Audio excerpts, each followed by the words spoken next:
Salam Triharsi, berjumpa lagi dengan saya Dr. Andrew Santoso dalam podcast catatan harian Triharsi lembar yang ke-12. Kali ini kita akan ngobrol-ngobrol tentang hal yang kekinian banget ya, dengan wabah Korea juga ini banyak di Indonesia, terutama di kalangan muda. Kita mau ngobrol bareng tentang tips hemat kulit sehat. Nah, clue-nya adalah tips hemat kulit sehat, bahwa kulit sehat itu nggak harus mahal. Bersama kali ini dengan saya hadir Dr. Ardelia Ayu, SPKK. Selamat siang. Datang dokter. Terima kasih. Selamat siang Dr. Andrew. Oke, Dr. Ardelia Ayu ini adalah dokter spesialis kulit kelamin, atau mungkin sekarang lebih dibilangnya spesialis dermatologi dan venerologi ya. Iya, betul. Ya? Betul, dokter. Ya? Soalnya kalau kulit dan kelamin itu jadi agak rancu. Jadi sekarang SPDV, jadi buat warganet sekalian kalau ngelihat ada tulisan SPDV itu sama dengan SPKK, karena memang nomenklaturnya jadi dirubah dermatologi dan venerologi, jadi memang lebih luas lagi, lebih kompleks lagi, lebih banyak yang bisa dicakup. Betul. Nah, Dokter Ardelia ya, atau Dokter Ayu mungkin ya, lebih santainya Dokter Ayu ya. Ya. Praktiknya hari apa aja nih? Oke, baik, terima kasih Dokter Andrew. Selamat siang warganet semuanya. Saya di sini di Rumah Sakit Triharsi, ada praktek jadwalnya ada di hari Senin, Selasa, Rabu, kemudian Jumat. Senin, dokter, Selasa, ya. Rabu, Jumat. Cukup padat juga dok ya? Cukup banyak. Cukup banyak pilihan nanti ya. Cukup banyak pilihan. Ya, sudah berapa tahun dok bergabung di sini? Bergabung di sini saya kira-kira lebih kurang 2 tahun, dokter ya. Berarti pas udah mulai masuk gedung baru ya dok ya? Iya, sudah mulai masuk gedung baru, betul ya. Oke, nah sekarang ini kan lagi ngetren nih dok tentang make up, tentang apa, glowing segala macam. Di era-era ini bagaimana orang meniru untuk seperti artis-artis Korea, ya, dan lain-lain ya, gitu idol ya dok ya. Sebenarnya kalau kita mau ngomong kulit sehat itu definisinya seperti apa sih dok? Oke, baik, terima kasih Dokter Andrew. Sesuai dengan tema kita hari ini, jadi tips hemat kulit sehat yang perlu kita ketahui pertama adalah apa sih definisi dari kulit sehat itu sendiri. Sebenarnya kalau saya menjelaskan kepada teman-teman sekalian ya, yang istilah-istilah kekinian gitu, yang gampang aja. Jadi kulit sehat itu sebenarnya kulit yang B aja. B aja malahan gitu ya. Jadi apa sih B aja dok? B aja itu ya kulit yang nggak ada rasanya apa-apa. Jadi secara warna dia warnanya normal sesuai dengan ras masing-masing, kemudian tidak ada rasa panas, tidak ada warna merah, tidak ada rasa terbakar, tidak ada rasa gatal maupun pedih. Jadi memang kulit itu berfungsi sebagaimana fungsi aslinya. Jadi melindungi sebagai fungsi proteksi, sebagai fungsi mengatur keseimbangan suhu atau termoregulasi, kemudian dia mengatur juga produksi vitamin D seperti itu. Jadi kulit sehat adalah kulit yang bisa melaksanakan fungsi-fungsinya dengan baik. Dan kalau vitamin D ya, betul di masa-masa ini, ya betul ya gitu. Jadi rasanya sih B aja kalau kulit sehat itu. Jadi yang perlu diwaspadai kalau semisal ada rasa-rasa atau ada kondisi yang tidak seperti biasanya, tidak seperti seharusnya, nah itu tandanya kulitnya yang kurang sehat atau bermasalah seperti itu. Jadi kalau ciri-cirinya itu malah B aja, tidak yang glowing, kilat, banyak minyaknya gitu, enggak juga ya dok? Enggak juga, tidak selalu. Tidak ya, dok, selalu ya? Glowing, bercahaya itu pasti sehat ya? Iya betul, tidak selalu. Oke, jadi kita paham bahwa sebenarnya B aja sih, yang penting nggak panas, nggak iritasi, nggak merah, nggak perih ya, itu sudah bisa ini. Nah sekarang kita kalau lihat banyak warga net sekalian mungkin tahu juga beberapa sering banget iklan-iklan berterbangan ya dok, bahwa mendefinisikan kulit kenyal dan glowing itu sehat. Dengan begitu banyak treatmentnya, itu sebenarnya mempengaruhi nggak sih sebenarnya ke kesehatan kulitnya sendiri dok? Iya, betul. Oke, nah ini kita masuk ke definisi yang juga kekinian ya. Jadi semua sekarang pada berbondong-bondong menginginkan kulit yang glowing gitu, Korean look gitu ya dok ya, Korean look gitu ya. Yang matanya disipit, kulitnya putih. Iya betul.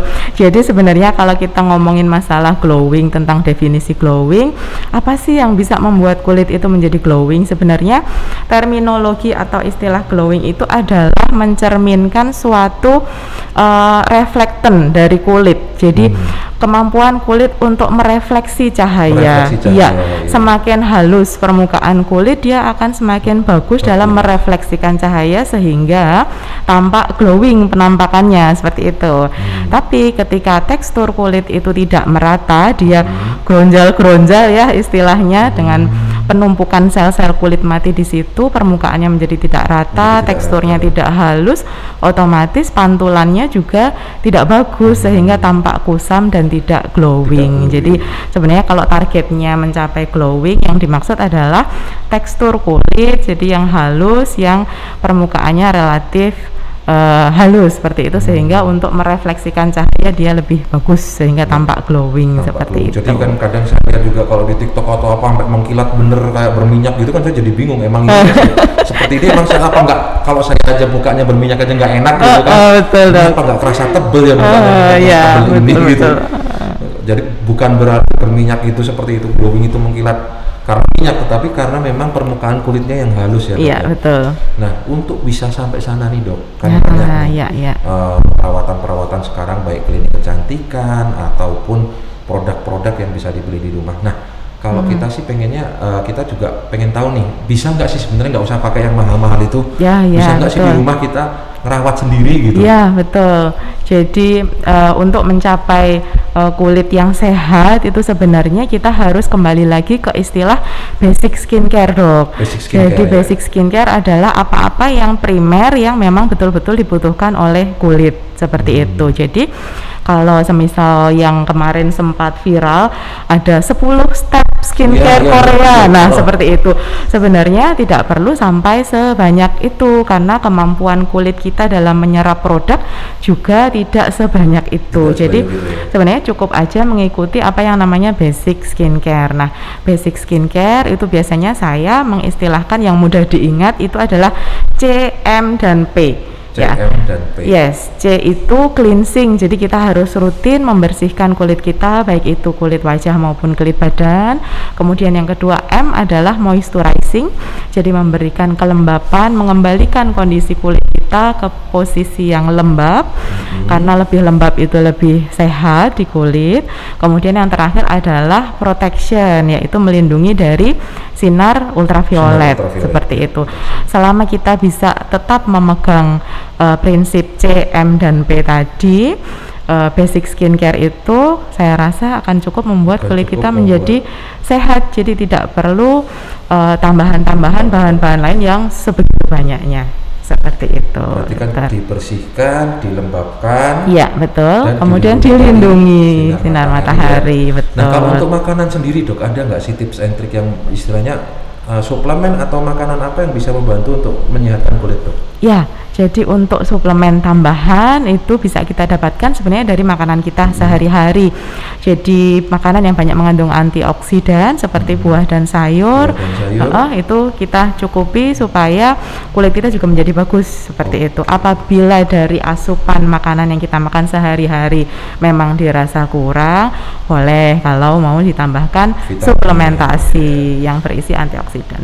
Jadi warganet sekalian, makannya buah dan sayur. Itu yang penting. Jadi jangan makannya topoki, nggak akan menjadi tambah glowing. Iya, betul. Meskipun makanannya orang Korea topoki ya, dok ya. Makan kimchi, makan topoki bukan tambah glowing itu, tambah kemudian.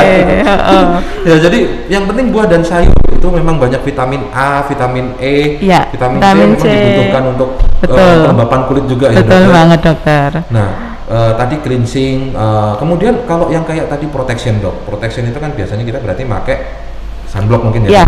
Sunscreen. Ada rekomendasi sunscreen SPF berapa sih yang sebenarnya memang aman untuk kita pakai harian? Ya, oke, baik dokter. Jadi untuk kita kulit Asian yang di area tropis ini memang rekomendasinya adalah paling tidak minimal menggunakan sunscreen dengan SPF 30, dokter. Ya.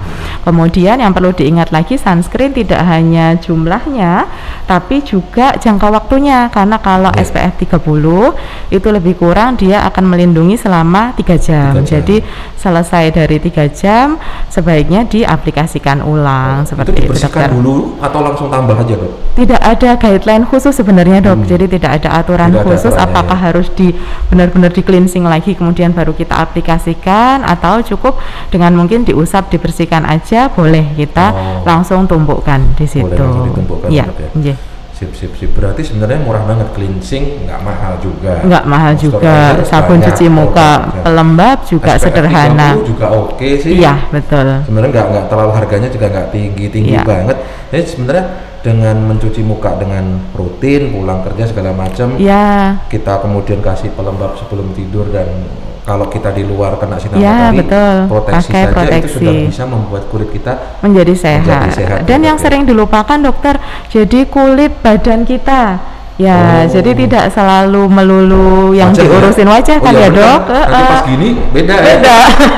Pas foto gini beda. Iya, betul gitu. Jadi nanti nggak berani challenge Iya, foto. nggak harus foto gini.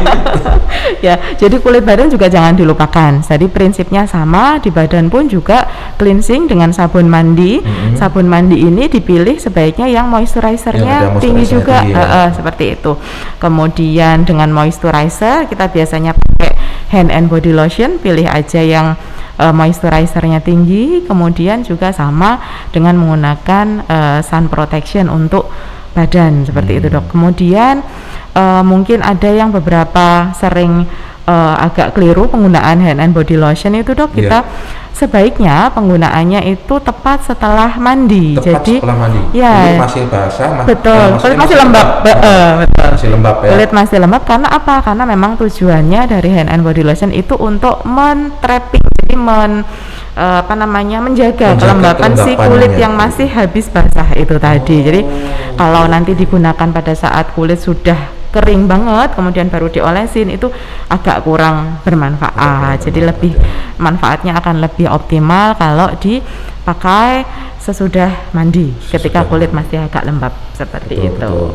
Oh, paham sekarang kenapa istri saya kalau habis mandi udah ribut pakai hand body. Oh, nah itu dia, betul banget, Dok. Karena saya juga kadang bingung liatin istri saya itu, ini habis mandi apa nggak jemek gitu pakai hand body. Kalau saya kan cowok kan ya, udah mandi udah keringin udah gitu.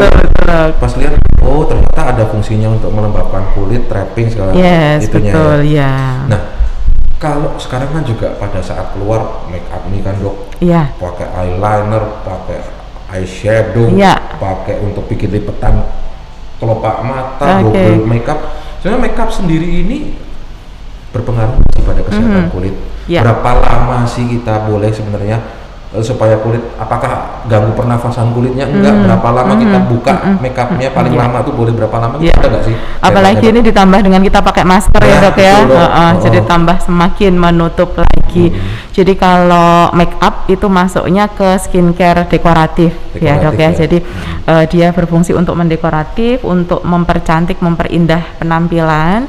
Sebenarnya tidak ada patokan khusus make up itu boleh menempel di kulit berapa lama, tidak ada patokan khusus. Yang jelas kalau kita bermake up tebal, jadi setelah moisturizer kemudian kita pakai sunscreen, kemudian kita masih doubling lagi, mungkin pakai sejenis foundation, concealer dan teman-temannya seperti itu.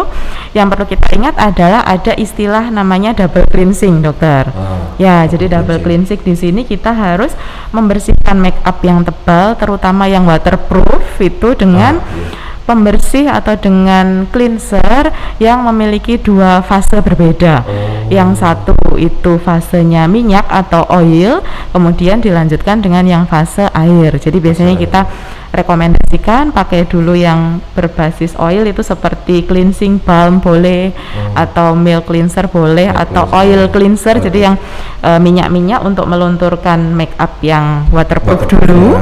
Ya, setelah kita pakai cleansing yang berbasis oil, bisa kita lanjutkan dengan sabun cuci muka biasa. Itu untuk supaya tidak ada yang tertinggal di pori-pori, sehingga pori-pori tidak tersumbat dan tidak menyebabkan jerawat di kemudian hari. Seperti itu, Dokter. Berarti sebenarnya kayak jerawat juga itu yang penting adalah kita bisa membersihkan pori-porinya dengan baik sehingga tidak timbul jerawat tadi. Betul. Kalau make upnya ada yang jerawatnya sampai parah gitu kan. Itu kan juga perlu penanganan khusus berarti ya. Jadi buat netizen jangan usah takut, jerawat parah pun masih bisa ditangani sama Dokter Ardelia. Bisa. Yuk, Acne Fighter. dari harus tetap semangat yang penting ya. Itu saya masuk di FKTP fakultas sampean fasilitas kesehatan tingkat pertama, sering banget dapat yang jerawatnya memang nggak bisa ditanganin biasa. Saya harus rujuk ke SPKK seperti itu memang. Jadi nggak perlu takut para acne fighter, Dr. Ardelia Ayu siap bantu loh. Bahwa kulit yang berjerawat itu masih bisa ditangani, jangan putus asa dulu. Ini langsung hancur gini nggak bisa diapa-apain, enggak juga gitu. Dengan tata penanganan yang baik, dengan pembersihan yang baik mungkin bisa ini ya dok ya. Bisa sangat bisa membantu seperti itu. Jadi yang penting telaten, rajin, terus kemudian mengikuti step-step apa yang harus dijalani, nanti pasti akan membaik. Iya. Nah saya sendiri kadang dulu juga sering pakai sabun cuci muka ya dok, beberapa kali. Cuman kok pas terakhir makin lama kulitnya merasa makin kering, padahal cuci mukanya cuma sekali sehari, pas pulang kerja aja gitu. Gitu ya dok. Cuman pakai sabun cuci muka, apakah itu sabunnya yang nggak cocok? Kalau udah kayak gitu kita harus ganti atau gimana? Ya, jadi kalau biasanya kita bisa menilai cocok atau nggak cocok produk, itu bisa ada yang cepet banget kelihatan reaksinya, jadi berupa reaksi alergi. Jadi ketika kita pakai, kemudian langsung ada bengkak di wajah atau ada biduran di wajah atau di badan, itu bisa langsung kita hentikan dan kemudian mencari produk lain yang lebih cocok di kulit kita. Atau bisa juga ada beberapa produk itu yang memerlukan observasi lebih lama seperti itu. Jadi setelah pemakaian kira-kira mungkin 4 minggu sampai 6 minggu kita bisa ketahui baru bahwa itu terjadi ketidakcocokan seperti itu dok. Seperti rasa kering tadi rasa kering seperti itu. Juga sekarang itu banyak banget produk di pasaran itu yang tanpa kalau sabun itu biasanya mengandung SLS itu yang membuat sabun itu menjadi berbusa banyak. Itu yang kadang-kadang bisa mengiritasi kulit. Jadi kalau terjadi seperti itu pilihlah sabun yang tanpa busa. Non SLS biasanya tercantum labelnya seperti itu. Itu biasanya lebih bisa diadaptasi, lebih bisa dipakai untuk orang-orang yang kulitnya sensitif gitu. Oke dok. Sama satu lagi yang masih jadi momok buat saya gimana tuh dok? Umum. Produk pemutih dok. Wah itu ya dok ya. Cukup meresahkan. Cukup meresahkan itu buat kami dokter, mungkin buat para netizen. Wah produk pemutih begitu banyaknya, coba ini coba itu, berapa kali saya dapat pasien datang kulitnya kebakar dok. Nah itu dia. Itu jadi kebakar itu bukan kebakar gimana, tapi jadi merah. Nggak karu-karuan gitu.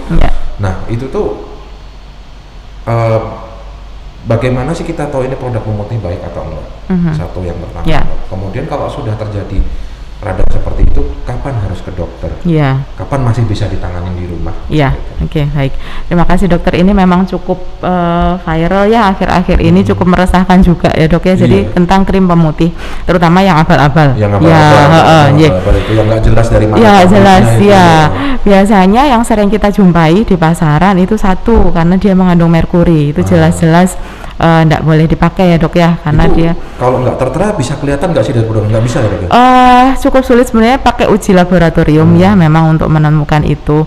Akan tetapi intinya yang termudah adalah jangan suka yang instan. Jangan suka yang instan. Itu. Jadi kalau menemukan apa-apa yang instan banget, nah itu harus kita curigai. Seminggu langsung cereng gitu ya.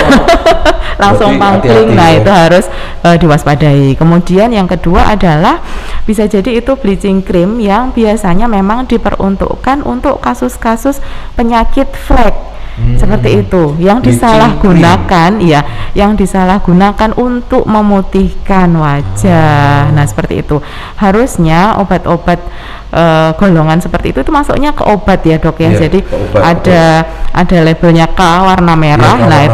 Itu obat keras yang hanya bisa diresepkan oleh dokter untuk kasus-kasus penyakit yang flek. Dan itu pun dipakai dalam jangka waktu terbatas tertentu, panjang banget. Nah itulah yang banyak disalahgunakan, dipakai untuk memutihkan wajah. Akhirnya apa? Akhirnya yang terjadi seperti itu tadi, seperti yang disebutkan dokter Endru, jadi merah, terbakar, ada rasa panas di kulit seperti itu. Itu penanganan awalnya gimana? Kalau penanganan awal yang bisa dilakukan sendiri di rumah ya, otomatis harus di stop dulu penggunaannya, Kemudian yang paling mudah, kulit harus diistirahatkan dengan cara apa? Dengan dikompres dengan air jangan dingin ya, jadi air yang standar aja, air biasa suhu ruangan, air suhu ruangan, kemudian dikompreskan kira-kira 5-10 menit supaya meredakan kemerahannya.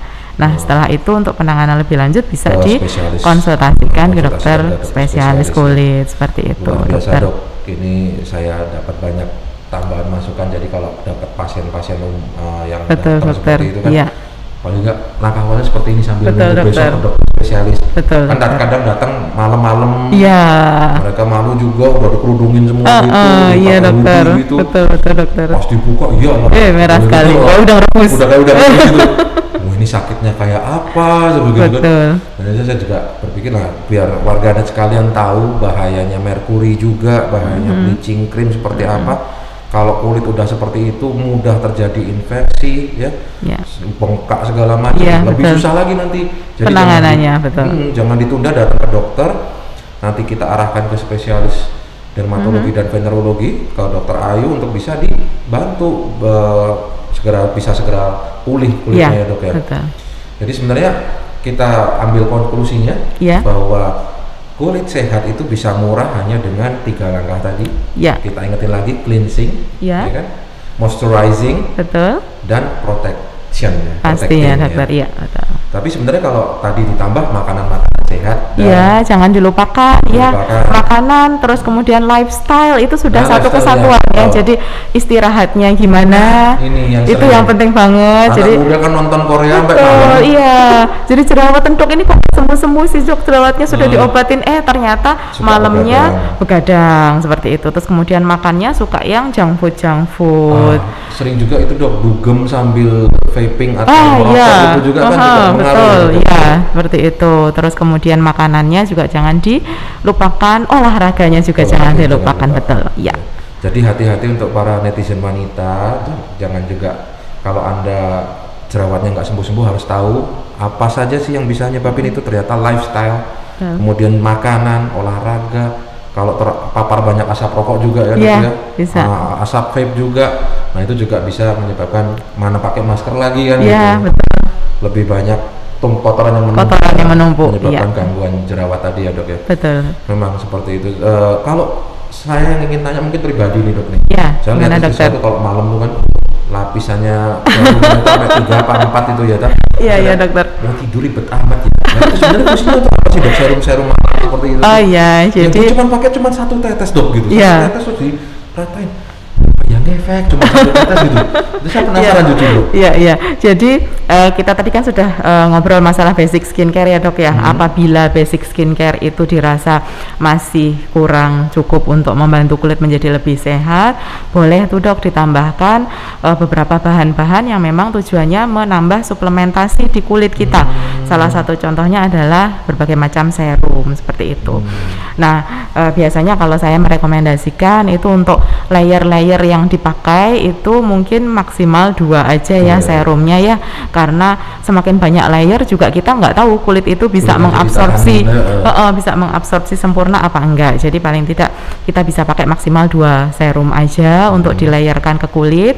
Nah peruntukannya sesuai dengan bahan aktif serum tersebut. Jadi boleh ada tambahan vitamin C boleh, kemudian ada tambahan niacinamide mungkin untuk yang berjerawat boleh, kemudian mungkin untuk yang flek, untuk yang melasma itu sekarang yang bahan-bahan baru, misalkan ada asam tranexamat dimasukkan ke dalam sediaan serum, bisa juga untuk membantu kondisi fleknya seperti itu. Dan karena dia berupa essence ya, biasanya dia lebih kental secara tekstur, jadi pakainya memang sedikit aja kemudian diratakan di seluruh wajah. Boleh, itu juga cukup bermanfaat untuk tambahan. Untuk nambah ya. Iya, betul. Terima kasih dok informasinya. Jadi warganet sekalian, sekarang Triharsi juga sudah berkembang ke arah yang lebih baik lagi. Sudah ada dermatologi venerologi di sini, Dokter Ayu yang siap bantu Anda. Mau itu masalahnya jerawat, mau itu masalahnya flek, monggo nanti Dokter Ayu bisa memberikan konsultasi, memberikan terapi buat warganet sekalian. Mungkin sebagai penutup dokter ada Ya. tambahan pesan dan kesan? Oke, terima kasih. Sebagai penutup, tambahan pesan dan kesan, mungkin take home message-nya itu tadi ya dokter ya. Ya. Jadi untuk mencapai kulit sehat tidak harus mahal, jadi bisa dilakukan dengan cara sederhana dengan C, M, dan P, cleansing, moisturizing, dan protection itu tadi. Kemudian pesan-pesannya, jadi untuk kesehatan kulit itu kita harus holistik. Dokter harus holistik, jadi tidak cuma hanya bahan-bahan yang dioleskan di kulit saja, akan tetapi jangan lupa lifestyle, istirahatnya, olahraganya, dan makanannya juga harus diperhatikan. Gitu dokter. Terima kasih banyak dokter Ayu atas informasinya yang luar biasa. Sama-sama dokter. Pada episode kali ini, warganet sekalian, jangan lupa subscribe, like di YouTube channel kami, Spotify kami, Rumah Sakit Triharsi Surakarta. Saya Dr. Andri Santoso dan Dr. Ayu mengucapkan salam Triharsi. Sehat, bahagia, sejahtera. Ciao. Selamat siang.